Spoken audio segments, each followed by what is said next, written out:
Hi, this is Diana with DivineFractal.com, and I am sharing this amazing book I found. It's called The Sasquatch Message to Humanity, Conversations with Elder Kamooh.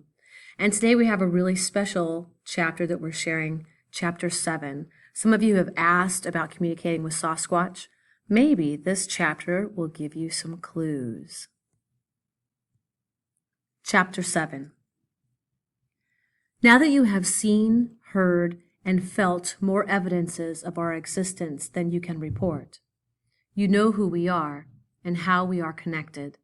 On the same level, because you have interacted peacefully with some of ours, the greater soul of our species now knows you and is connected to you. The message of my people is not one of the mind, but one of the soul, inspired by the heart. We do not play on words nor elaborate sophisticated rhetorics to express ourselves, but project directly the images of our thoughts into the soul who are all ready to communicate in this way. The greatest intelligence is the intelligence of the heart, seat of the soul and strongest source of magnetism in our beings. It allows telepathic communications on the etheric level, as well as astral projection and real empathy. Through the heart, we can feel what other beings feel and know natural compassion. Telepathic connection is not through the mind, but through the soul. Touching the collective soul with consciousness has more powerful effects than reaching the collective mind with ideas. It leaves better results for the evolution.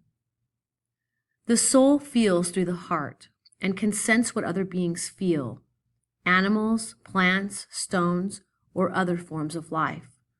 Every sentient being can communicate in this way and understand one another in a telepathic way, without recourse to articulated speech, any wordings, or formulas, except when the mind clouds the perceptions, limiting consciousness to a calculatable, tangible, explainable equation. My people, like the animals, have kept this universal ability to communicate through the soul that most of your people have lost, partially or completely. We have not developed complicated grammar or syntax rules, nor a large diversity or vocabulary or spoken languages, nor devised anything of technological complexity like your people have in their ever-changing creative evolution. But we have kept our natural ability to hear the souls of all living beings and of our home planet, Mother Earth.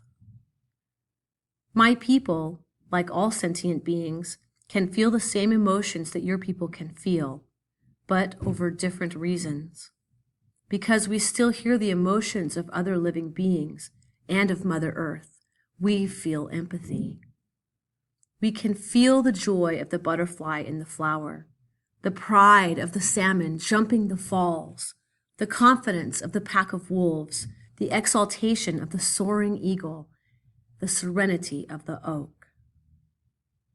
But we also feel the cry of the ones in pain, dying and suffering from diseases and poisons introduced by your people and imposed on all life forms on this home planet we were given to share, decimating species and ecosystems at a dramatic extermination rate.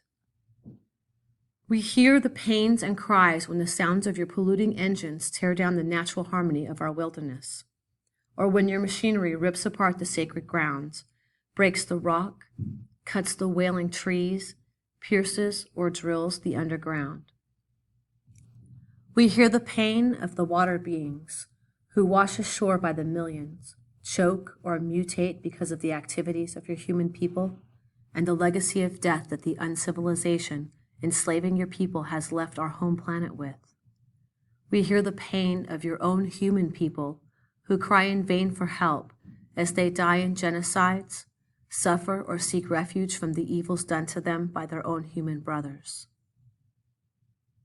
Complex mind ideologies, backed by sophisticated rhetorics, can blind the soul and silence the heart, causing much harm to natural harmony and other beings.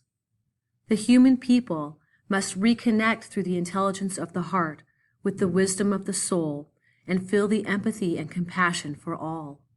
They must listen to the voices of the other souls with their heart.